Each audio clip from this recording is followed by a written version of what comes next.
tentang makhluk hidup, ya, baik itu makhluk hewan, tumbuhan, atau manusia. Nah, di biologi atau di pelajaran-pelajaran lainnya itu pasti untuk apa sih kita belajar, ya?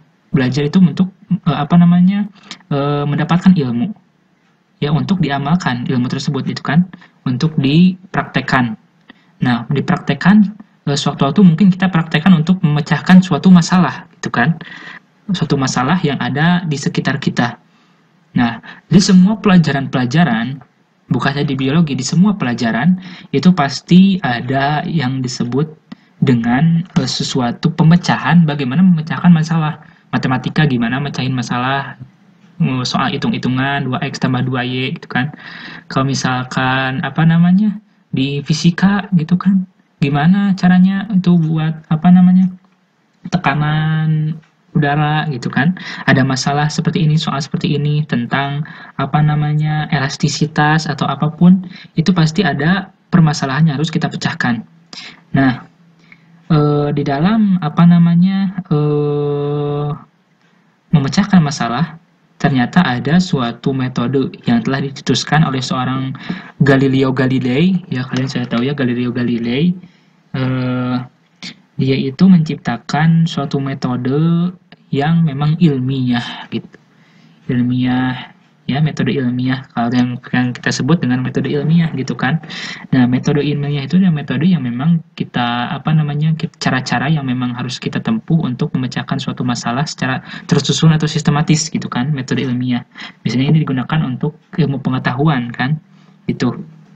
Nah, metode ilmiah gitu kan.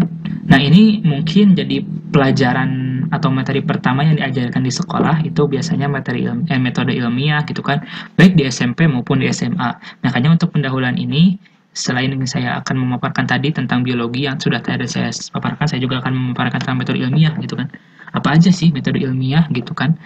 Bagaimana sih cara-cara untuk memecahkan suatu masalah yang telah dicetuskan oleh seorang Galileo ini, gimana cara-caranya untuk memecahkan suatu masalah gitu secara sistematis gitu kan, yang ilmiah juga gitu, yang berhubungan dengan ilmu pengetahuan. Itu gimana sih? Nah, mungkin kalian juga udah pada tahu ya, ada yang udah tahu gitu kan mungkin, tapi di sini saya akan menerangkan untuk yang belum tahu. Silahkan untuk yang udah tahu mungkin untuk mengulangi lagi gitu, review ya.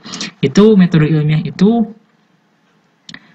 ada beberapa langkah ya, atau saya sebut di sini adalah ada 6M ya. Kalian bisa singkat dengan 6M saja ya. Pokoknya kalau saya ya, itu metode ilmiah saya singkat dengan 6M. 6M itu apa sih 6M ya? Nah, 6M ini yang pertama adalah kita itu caranya. Yang pertama adalah kita merumuskan masalah terlebih dahulu. Merumuskan masalah atau ketika ada suatu masalah gitu kan, kita rumuskan dulu masalah tersebut, kita identifikasi dulu masalah tersebut gitu. Apa sih masalahnya? Misalkan di suatu kampung, di suatu desa, di suatu lembur gitu kan, ada terjangkit suatu wabah penyakit gitu kan. Kita rumuskan, oh masalahnya itu ada penyakit di suatu kampung, di suatu desa, ada suatu penyakit yang memang misalkan penyakit diare yang berkepanjangan gitu kan, atau misalkan penyakit kolera atau malaria gitu kan. Nah, itu kita harus merumuskan masalah terlebih dahulu. Masalahnya sih apa sih? Mengidentifikasikan masalahnya apa sih gitu kan. Ada masalah apa gitu. Kalau misalkan kita nggak merumuskan masalah gitu kan, yang pertamanya nggak merumuskan masalah, ya buat apa gitu kan. Gimana cara kita memecahkan masalah kalau kita nggak tahu masalahnya gitu. Jadi yang pertama, yang si 6M, yang pertama ya adalah merumuskan masalah atau identifikasi masalah ya. Jadi mengidentifikasi masalahnya itu apa sih yang menjadi masalah yang harus kita pecahkan itu apa gitu. Yang kedua ya, jangan buru-buru dulu kita langsung melakukan eksperimen ya, buat harus gegabah, jangan. Tapi yang kedua, setelah merumuskan masalah, kita itu harus terlebih dahulu harus menyusun dugaan-dugaan terkait masalah tersebut. Misalkan tadi di suatu kampung ada suatu penyakit ya, mungkin itu kolera atau malaria. Kita duga dulu sih penyebabnya itu dari apa misalkan, atau penyakit ini datang dari mana gitu asalnya. Mungkin itu menular dari orang lain, atau mungkin dari sesuatu yang memang bisa menularkan, mungkin dari mata airnya yang kurang bagus, makanannya yang jelek gitu kan di kampung itu, atau mata airnya yang mewabah gitu nanti si malaria dan koleranya.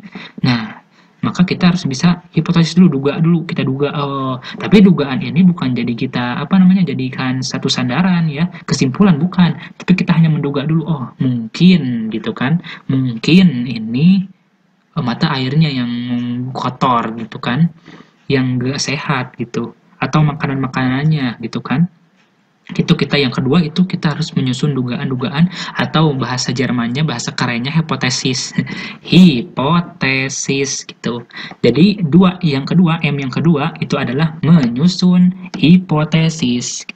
Yang pertama tadi merumuskan masalah, yang kedua adalah menyusun hipotesis, yang ketiga itu adalah setelah hipotesis baru kita sudah duga itu apa sih, lalu nanti kita akan lakukan eksperimen.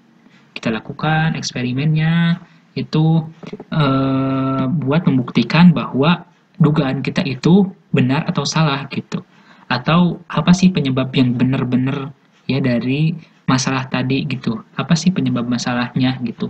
Misalkan yang tadi air tadi kita lakukan eksperimen, atau misalkan si airnya gitu kita teliti, atau misalkan kita eksperimen, misalkan orang-orangnya kita periksa gitu, atau misalkan ada misalkan dengan percobaan-percobaan ya dengan air tadi, supaya diketahui apa sih penyebabnya, atau apakah dari air tadi, atau misalkan kalau bukan dari air mungkin dari makanan, atau mungkin dari orang lain yang menularkan, mungkin nanti kita lakukan eksperimen terlebih dahulu gitu, supaya membuktikan apa sih penyebabnya, atau dugaan kita itu benar atau enggak gitu. Kalau nggak benar, apa sih penyebabnya gitu. Itu untuk eksperimen, untuk M yang ketiga. Nah, yang keempat, setelah kita lakukan eksperimen, apa kita langsung menyimpulkan? Enggak. Kita harus mengamati hasil eksperimen kita. Mengamati eksperimen yang tadi kita lakukan. Bagaimana hasilnya gitu nanti. Tanya kita, yang namanya bahasa kerennya itu, bahasa gaulnya observasi ya. Observasi. Ya, kita lihat eksperimen. Aduh, eksperimen ini berhasil atau enggak, atau membuahkan hasil, atau bagaimana sih hasil dari eksperimen itu, apakah benar dengan dugaan kita itu sinkron gitu. Kalau misalkan belum puas, bisa dilakukan dengan eksperimen ulang. Lalu kita amati lagi, observasi lagi. Gimana sih hasilnya setelah dilakukan eksperimen? Oh, kalau misalkan kita udah tahu penyebabnya, kita udah tahu titik keluar dari masalah ini, oh, kita langsung loncat yang kelima.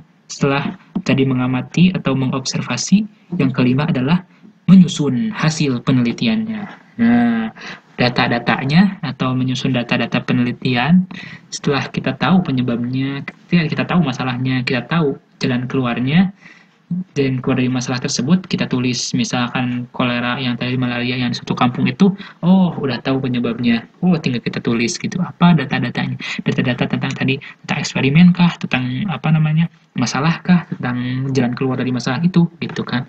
Semua data-datanya kita tulis, karena memang tadi misalkan eksperimen tadi itu berhasil gitu, dan apa namanya, eksperimen tadi membuahkan hasil yang memang bisa memecahkan masalah yang suatu kampung itu terkena penyakit gitu misalkan. Nah, setelah disusun data-datanya, jadi yang tadi kita teliti ya, data-data penelitian kita, nah kita bisa membuat yang keenam, 6M, yaitu membuat kesimpulannya. Atau kalau bisa setelah membuat kesimpulan itu kita publikasikan kepada orang-orang supaya tahu bahwa oh, kampung ini itu terjangkit penyakit itu karena bla bla bla bla. Nah, setelah kita bisa membuat kesimpulan, kita bisa mencari jalan keluar untuk memecahkan masalah ya. Misalkan tadi yang ada penyakit di suatu kampung, mungkin kita apa namanya, jalan keluarnya ya mungkin mata airnya yang kita harus ini gitu. Misalkan kalau misalkan mata airnya memang bermasalah gitu. Itu untuk metode ilmiah ada 6. Saya ulang kembali, yang pertama adalah 6M ya. Yang pertama adalah merumuskan masalah ya, bukan di rumus matematika, masalah di rumus matematika, bukan ya. Bukan jadikan 2x 2y tambah 2y akar 3, bukan. Tapi merumuskan itu adalah mengidentifikasi masalahnya. Yang kedua adalah menyusun dugaan-dugaan ya, atau hipotesis. Yang ketiga adalah melakukan eksperimen. Yang keempat adalah mengamati eksperimen tersebut, hasil eksperimennya yaitu mengobservasi. Yang kelima adalah menyusun hasil penelitian, menyusun data-data penelitian yang tadi kita telah teliti. Yang keenam adalah membuat kesimpulan dan kalau boleh kita publikasikan. Tapi kalau misalkan kita hanya membuat kesimpulan aja, terus kita ingin memecahkan masalah itu sendiri, ya mungkin silahkan saja ya. Nah, mungkin itu tentang metode ilmiah dengan 6M-nya. Dari mungkin itu saja untuk kali ini dari Albert EduTech Tips untuk pendahuluan dari pelajaran biologi episode pertama, yaitu tentang kenapa kita harus belajar biologi gitu ya. Kenapa kita harus belajar biologi kita sudah ungkap tadi. Terus kita untuk pendahuluan itu adalah kita sudah membahas tentang cara-cara ya untuk memecahkan suatu masalah dengan sistematis. Untuk anak-anak IPA biasanya pakai metode ilmiah ya gitu. Jadi metode ilmiah ini bedanya kalau misalkan dengan pemecahan masalah dengan yang lain, itu metode ilmiah itu secara sistematis yang pertama. Yang kedua adalah berhubungan dengan ilmu pengetahuan, berhubungan dengan perkara-perkara yang berhubungan dengan ilmu pengetahuan. Biasanya itu metode ilmiah ya. Itu metode ilmiah, yaitu cara-cara yang harus kita tempuh untuk memecahkan suatu masalah dengan secara sistematis. Bedanya dengan kalau kita memecahkan masalah sendiri, ya kita nggak perlu pakai cara-cara ya. Kayak gini harus pakai 6M. Tapi kalau misalkan ada masalah keluarga, pakai 6M ini atau enggak gitu kan. Kalau ada masalah pribadi ya, apakah harus pakai 6M atau enggak gitu kan. Itu kalau itu untuk memecahkan masalah itu kalian yang harus pecahkan masalahnya itu dengan sendiri gitu ya. Jadi beda ada metode ilmiah dengan pemecahan masalah lain. Kalau metode ilmiah itu pemecahan masalah itu dengan sistematis, sudah disusun cara-cara untuk memecahkan masalahnya dan dicetuskan pertama kali ingat oleh Galileo Galilei. Itu saja, sekian dari Albert EduTech Tips episode 1 tentang biologi.